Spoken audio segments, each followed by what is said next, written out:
Assalamualaikum warahmatullahi wabarakatuh. Sahabat beriman yang dimuliakan Allah, di sini kita akan membahas makhluk Allah yang akan muncul kembali di akhir zaman, yaitu Ya'juj dan Ma'juj. Kisah Ya'juj dan Ma'juj dalam Al-Quran disebutkan dalam dua surah, yakni Surah Al-Kahfi ayat 83-106 dan Surah Al-Anbiya ayat 95-98.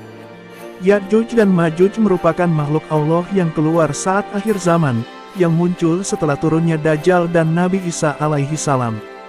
Mereka membunuh semua penghuni bumi, lalu mereka menghujamkan panah ke arah langit untuk membunuh penghuni langit. Mereka merusak apa saja yang ada di sekitar mereka. Jika mereka melewati satu danau, maka air danau itu akan habis karena sifat rakus mereka. Ciri fisik Ya'juj dan Ma'juj antara lain bermuka lebar, bermata sipit, jambul rambutnya berwarna putih, bentuk wajah mereka seperti tembikar. Dalam tafsir Ibnu Katsir diterangkan, dari Ibnu Jarir menyebutkan bahwa Ya'juj dan Ma'juj adalah keturunan Nuh alaihi salam. Tepatnya dari garis keturunan Yafid bin Nuh alaihi salam. Kisah Ya'juj dan Ma'juj berhubungan dengan Zulkarnain, di mana Zulkarnain adalah hamba Allah yang soleh, yang sering melakukan perjalanan dari timur ke barat. Dinamakan Zulkarnain karena kedua pada kepalanya menggunakan penutup dari tembaga, dan membentuk seperti dua tanduk. Allah subhanahu wa ta'ala berfirman dalam Al-Quran, وَحَرَامٌ عَلَى قَرْيَةٍ أَهْلَكْنَاهَا أَنَّهُمْ لَا يَرْجِعُونَ حَتَّى إِذَا فُتِحَتْ يَأْجُوجُ وَمَأْجُوجُ وَهُمْ مِنْ كُلِّ حَدَبٍ يَنْسِلُونَ وَاقْتَرَبَ الْوَعْدُ الْحَقُّ فَإِذَا هِيَ شَاخِصَةٌ أَبْصَارُ الَّذِينَ كَفَرُوا يَا وَيْلَنَا قَدْ كُنَّا فِي غَفْلَةٍ مِّنْ هَذَا بَلْ كُنَّا ظَالِمِينَ. Artinya, sesungguhnya tidak mungkin, atas penduduk suatu negeri yang telah kami binasakan, bahwa mereka tidak akan kembali kepada kami. Hingga apabila dibukakan tembok Ya'juj dan Ma'juj, dan mereka turun dengan cepat dari seluruh tempat yang tinggi. Dan telah dekatlah kedatangan janji yang benar, hari berbangkit. Maka tiba-tiba terbelalaklah mata orang-orang yang kafir. Mereka berkata, aduhai celakalah kami. Sesungguhnya kami adalah dalam kelalaian tentang ini, bahkan kami adalah orang-orang yang zalim. Quran Surah Al-Anbiya, ayat 95-96. Disebutkan bahwa Ya'juj dan Ma'juj adalah keturunan Adam alaihi salam, juga termasuk keturunan Nabi Nuh, yaitu anak-anak Yafis, orang tua bangsa Turki, dan bangsa Turki adalah sebagian kecil dari mereka. Ya'juj dan Ma'juj ditinggalkan di balik tembok penghalang yang dibangun oleh Zulkarnain.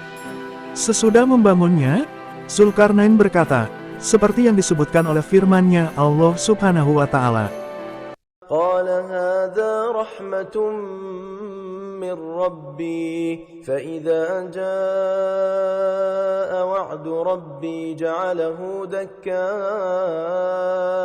وكان وعد ربي حقا وتركنا بعضهم يومئذ يموج في بعض ونفخ في الصور فجمعناهم جمعا. Artinya, dinding ini adalah rahmat dari Tuhanku, maka apabila sudah datang janji Tuhanku, Dia akan menjadikannya hancur luluh, dan janji Tuhanku itu adalah benar. Kami biarkan mereka di hari itu bercampur aduk antara satu dengan yang lain. Quran Surat Al-Kahfi, ayat 98-99. Ya'juj dan Ma'juj berjalan dengan cepat untuk membuat kerusakan di muka bumi manusia. Demikianlah gambaran tentang sikap mereka saat keluar dari tembok penjaranya. Ibnu Jarir mengatakan, dari Abdullah ibnu Abu Yazid yang mengatakan bahwa Ibnu Abbas melihat anak-anak sedang berlari-lari. Sebagian dari mereka mengejar sebagian yang lain bermain-main. Lalu Ibnu Abbas berkata, seperti itulah Ya'juj dan Ma'juj saat keluar dari temboknya.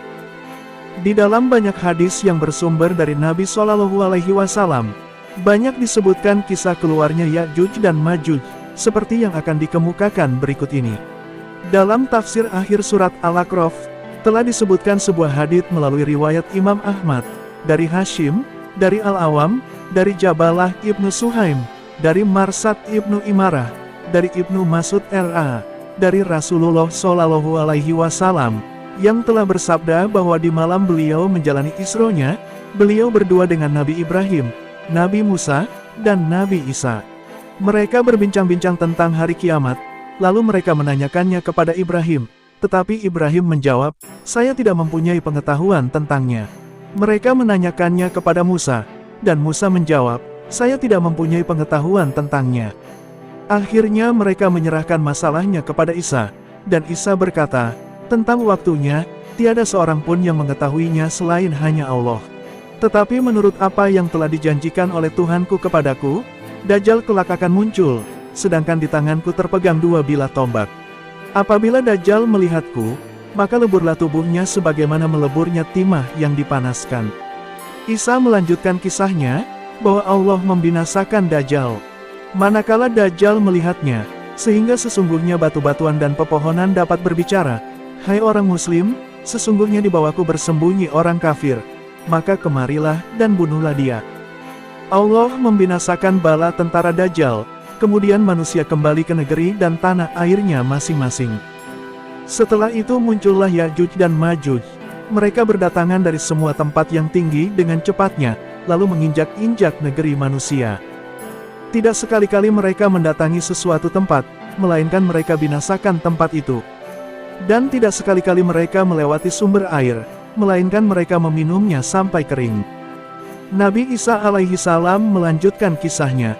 Setelah itu manusia kembali ke negerinya masing-masing, bersembunyi, untuk menghindari kejahatan Ya'juj dan Ma'juj.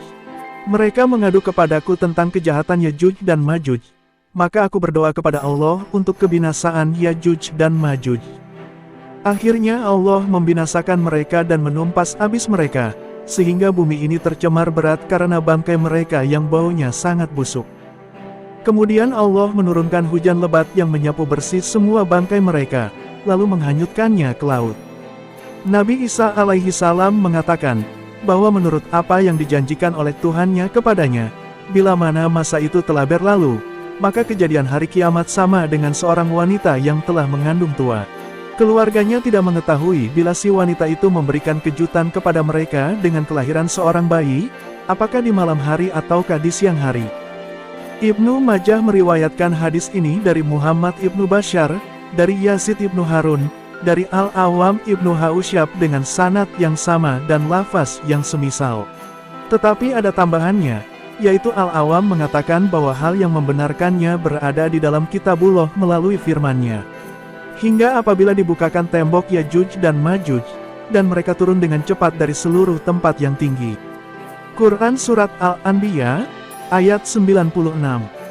Ibnu Jarir dan Ibnu Abu Hatim telah meriwayatkan melalui hadis Mamar, dari banyak orang, dari Humaid ibnu Hilal, dari Abu Saif yang mengatakan, Ka'ab pernah mengatakan bahwa bila mana akan tiba saat keluarnya Ya'juj dan Ma'juj. Mereka melubangi tembok itu dengan kapak atau peralatan yang mereka miliki, sehingga orang-orang yang tinggal di balik tembok itu dapat mendengar suara kapak mereka. Bila mana hari telah petang dan malam akan tiba, maka Allah menjadikan lisan seseorang dari mereka, Ya'juj dan Ma'juj, berbicara, kita datang lagi besok untuk meneruskannya. Pada keesokan harinya mereka berangkat menuju ke tembok itu, dan mereka menjumpai tembok itu telah diutuhkan kembali oleh Allah seperti semula sebelum dilubangi. Maka mereka menggali atau melubanginya kembali, sehingga manusia yang tinggal di balik tembok mereka dapat mendengar suara kapak mereka. Bila mana malam tiba, Allah menjadikan lisan seseorang dari mereka mengatakan, kita akan ulangi lagi galian ini besok, insya Allah. Pada keesokan harinya mereka datang, dan ternyata mereka menjumpainya dalam keadaan seperti mereka tinggalkan kemarin, berkat perkataan insya Allah mereka.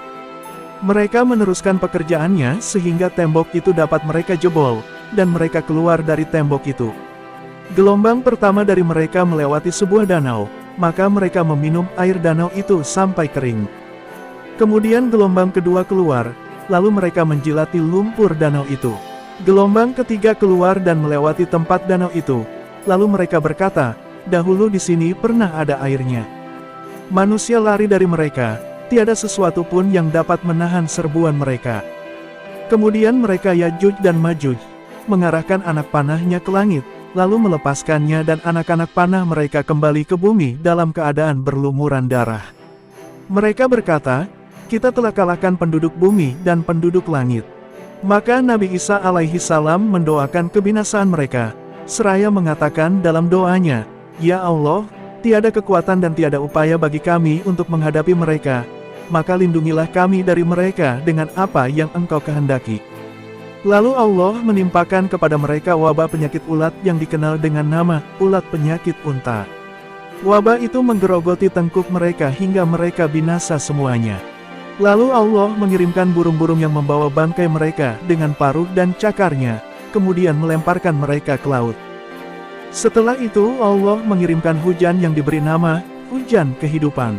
Dengan hujan itu Allah membersihkan bumi dan menjadikannya mengeluarkan tetumbuhannya kembali, sehingga satu buah delima dapat mengenyangkan seisi rumah. Ketika ditanyakan kepada Ka'b apa yang dimaksud dengan seisi rumah, Ka'b menjawab satu keluarga. Ka'b melanjutkan kisahnya, bahwa ketika manusia dalam keadaan hidup makmur seperti itu, tiba-tiba terdengarlah suara yang meminta tolong, menyerukan bahwa Zus Suwaikataini, bangsa yang berbetis panjang, sedang merusak Ka'bah. Ka'b melanjutkan kisahnya, bahwa lalu Isa putra Maryam berangkat bersama sejumlah pasukan, yang terdiri atas 700 orang atau antara 700 sampai 800 orang personil, untuk memerangi Zus Suwaikataini. Tetapi ketika mereka sampai di tengah perjalanan, Allah mengirimkan angin Yamaniyah yang berbau harum, lalu angin itu mencabut semua roh orang mukmin. Sehingga yang tinggal di bumi ini hanyalah orang-orang yang jahatnya saja, mereka hidup bagaikan hewan ternak. Maka saat hari kiamat bila mencapai tahap tersebut sama dengan saat seseorang sedang menunggu kudanya yang akan melahirkan, ia tidak mengetahui jam berapakah kudanya akan melahirkan. Ka'b mengatakan, barang siapa yang mengatakan sesuatu yang lain sesudah ceritaku ini atau sesudah mendapat pengetahuan dariku, maka dia mempertanggungjawabkan perbuatannya. Kisah ini merupakan kisah yang paling baik dari Ka'b al-Ahbar, mengingat ada bukti yang menguatkannya dari hadis-hadis yang sahih. Di dalam hadis telah disebutkan bahwa Isa putra Maryam melakukan ibadah haji di Baitullah al-Atiq.